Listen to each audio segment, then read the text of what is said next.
Hello dear students, स्वागत है आप सभी का मेरे channel perfect physics by nature में। गाइज, आज की वीडियो में सेकंड चैप्टर के कुछ टॉपिक्स रह गए थे, उनको मैं क्लियर करा देता हूँ। जैसे एक टॉपिक रह गया था हमारा, जैसे दो आवेशित चालक हैं और आवेश चालकों का जब हम कॉम्बिनेशन करते हैं अर्थात उनका संयोजन करते हैं तो उनकी ऊर्जा में कुछ कमी आती है या फिर एक उभयनिष्ठ विभव निकलता है। तो पहले की डेरिवेशन में हम उभयनिष्ठ विभव निकालेंगे, उसके बाद ऊर्जा में आई हुई कमी निकालेंगे। तो चलिए दोस्तों, शुरू करते हैं आज का लेक्चर।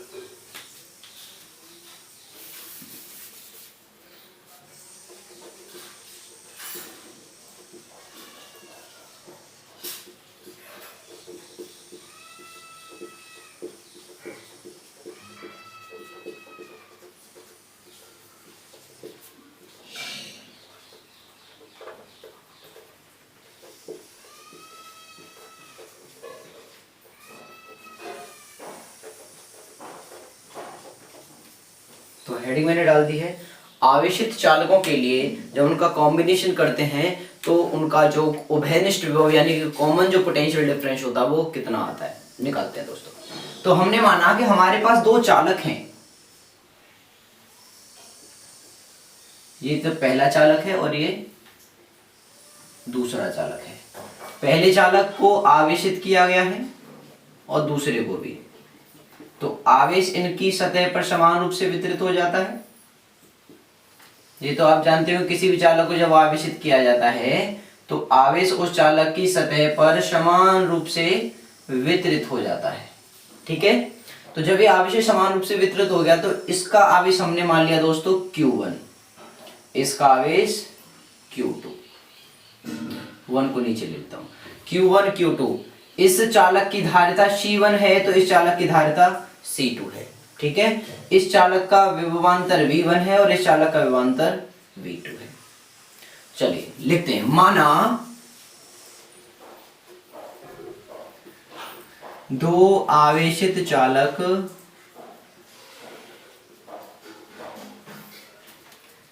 A व B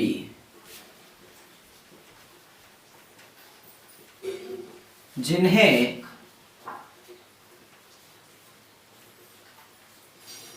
क्रमशः Q1 व Q2 आवेश से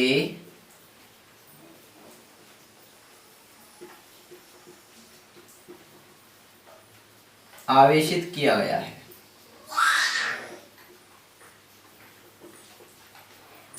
और जब इन्हें आवेशित कर दिया गया है तो दोस्तों जब आवेशित कर देंगे तो इन चालकों के सिरों पे क्या उत्पन्न हो जाएगा, विभवांतर उत्पन्न हो जाएगा। तब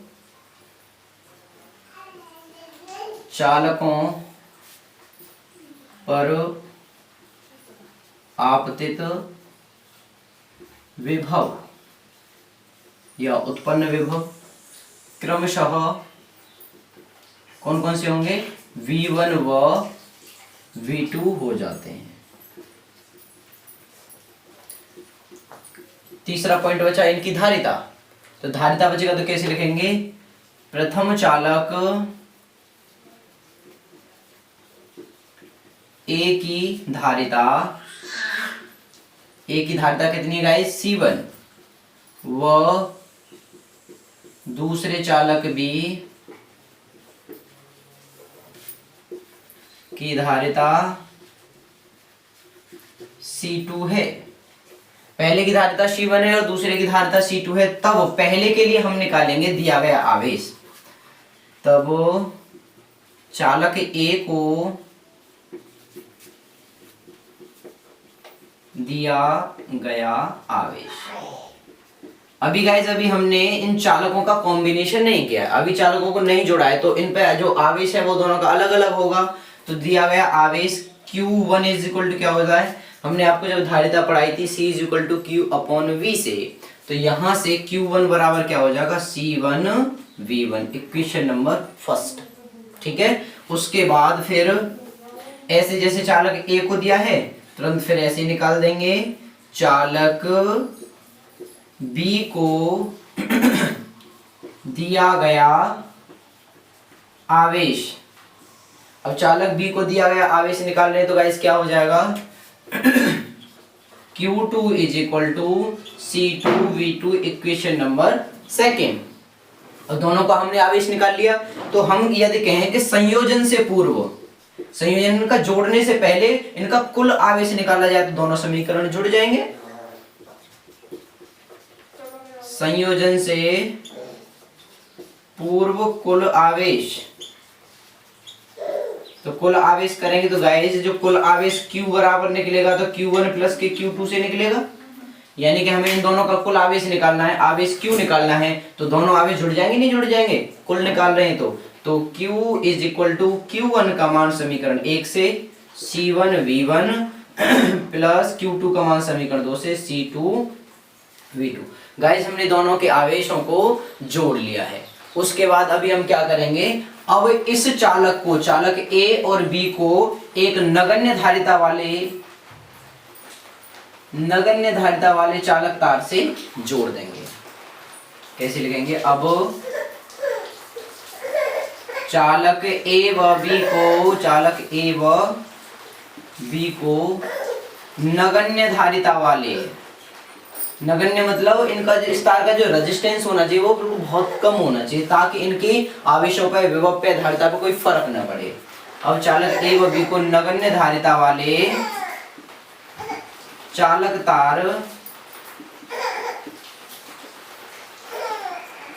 तार से जोड़ने पर,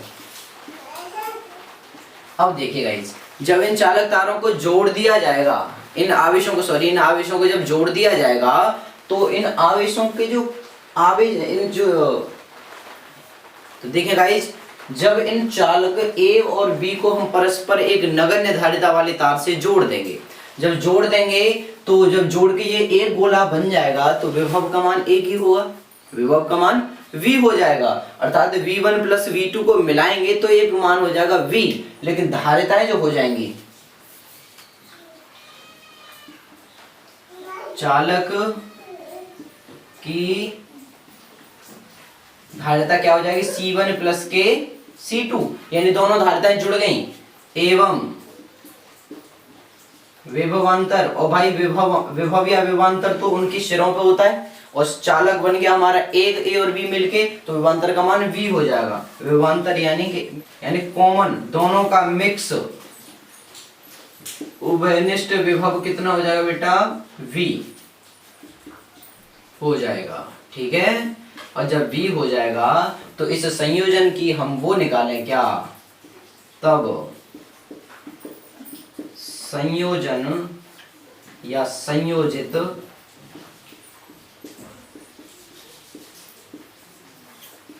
चालक का आवेश निकाला जाए। संयोजित चालक का आवेश, देखो अब की बार पहले हमने Q ले लिया था, अब की बार इसको हम Q डैश कर ले रहे हैं, ठीक है। तो Q डैश बराबर क्या हो जाएगा, Q बराबर CV होता है, और C का मान, धारिता कितनी है हमारी, C1 प्लस के C2, यानी C की जगह पे लगा दिया हमने C1 प्लस C2, और CV होता है, अर्थात जो कॉमन विभव है, कॉमन विभव हमारा V है, V हो गया। इसको मान लिया समीकरण नंबर, इसको 3 मान लेता हूं और इसको मान लेता हूं 4, क्योंकि दो पहले और दूसरे को मिला के तो समीकरण नंबर 3 आ गया था हमारा निचोड़, और ये समीकरण 4 आ गया। अब हम कहें आवेश संरक्षण का सिद्धांत लगाएं, क्या, आवेश संरक्षण का सिद्धांत।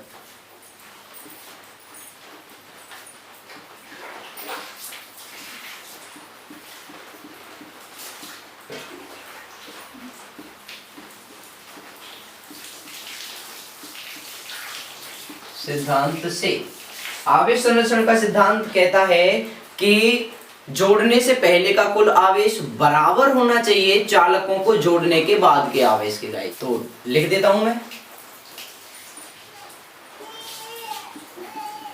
चालकों को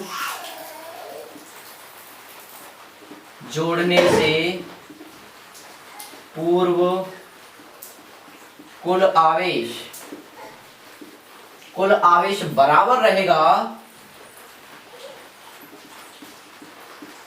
चालकों को जोड़ने के बाद आवेश, ठीक है। यानी कि आवेश संरक्षण का सिद्धांत कहता है गाइस कि चालकों को अगर हमने नहीं जोड़ा है तब उनका कुल आवेश कितना है, वो बराबर होना चाहिए चालकों को जोड़ने के बाद जो आवेश हमारा है। अगर ये बराबर है तो हमारा आवेश संरक्षण का सिद्धांत पूरी तरीके से अप्लाई हो जाएगा। तो चालकों को जोड़ने से पहले कुल आवेश कितना था, समीकरण 3 से देखें।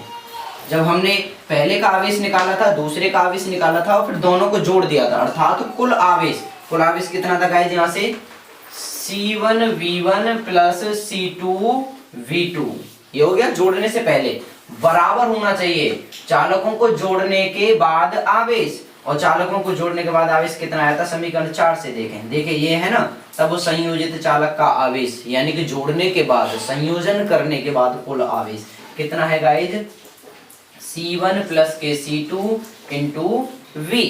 तब यहां से हमें हेडिंग देखें, हेडिंग आई थी हमारी उभयनिष्ठ विभव का मान निकालना है, अर्थात V का मान निकालना है। तो बेटा यहां से हम V का मान निकालेंगे तो क्या हो जाएगा, V इज इक्वल टू, ये ऊपर चला गया, C1V1 plus C2V2 upon C1 plus के C2।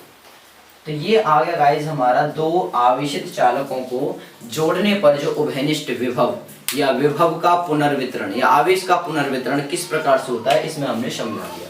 एक बार फिर से रिवाइज करा देता हूं। दो आवेशित गोले हैं हमारे पास A और B, जिन्हें क्रमशः Q1 व Q2 आवेश से आवेशित किया गया है। आवेशित करने पर इस चालक का विभव V1 हो जाता है, इस चालक का विभव V2 हो जाता है। ठीक है, चालक A की धारिता C1 है, चालक B की धारिता C2 है। तब ये मैंने पूरा फंडा लिख दिया है। उसके बाद तब चालक A को दिया गया आवेश, और आवेश Q बराबर क्या होता है, CV होता है। चालक A को दिया गया आवेश कितना हो जाएगा, Q1 is equal to C1V1। Same ऐसे ही फिर हम चालक B को दिया गया आवेश निकालेंगे तो Q2 is equal to C2V2। अब हमने चालकों का कुल आवेश निकाला है, चालकों का कुल आवेश यानी Q1 प्लस के Q2 करेंगे तो C1V1 प्लस C2V2 ये आ गया। इसको मान ले समीकरण नंबर 3। उसके बाद चालकों को हमने A और B चालकों एक नगण्य धारिता वाले एक तार से जोड़ दिया है, तो जोड़ने पे इनकी जो धारिताएं हैं वो हो जाएंगी C1 प्लस के C2, और जो विभवांतर है, विभवांतर तो एक ही होगा हमारा, उसे जिसे बोलेंगे हम उभयनिष्ठ विभव, उसका मान हो जाता है हमारा V। तब चालकों को दिया गया आवेश निकालने तो Q बराबर CV फॉर्मूला लगाएंगे तो Q is equal to C कितनी थी हमारी C1 C2, V कितनी थी V थी। तो ये हमारा चालकों को जोड़ने के बाद का कुल आवेश। ठीक है गाइस, अब आवेश संरक्षण का सिद्धांत हम अप्लाई करेंगे तो वो क्या होता है, चालकों को जोड़ने से पहले का कुल आवेश बराबर होना चाहिए चालकों को जोड़ने के बाद के आवेश के, अर्थात चालकों को जोड़ने से पहले आवेश था हमारा ये C1V1 plus C2V2 is equal to जोड़ने के बाद आवेश यानी कि ये वाला C1 plus C2 into V। तो यहाँ से कॉमन विभव V निकालेंगे तो C1V1 plus C2V2 upon C1 plus के C2। आई होप गाइस बहुत अच्छे से आपकी डेरिवेशन समझ में आई होगी। आप यहाँ तक का स्क्रीनशॉट ले लेना। एंड थैंक यू दोस्तों, and thanks for watching this lecture.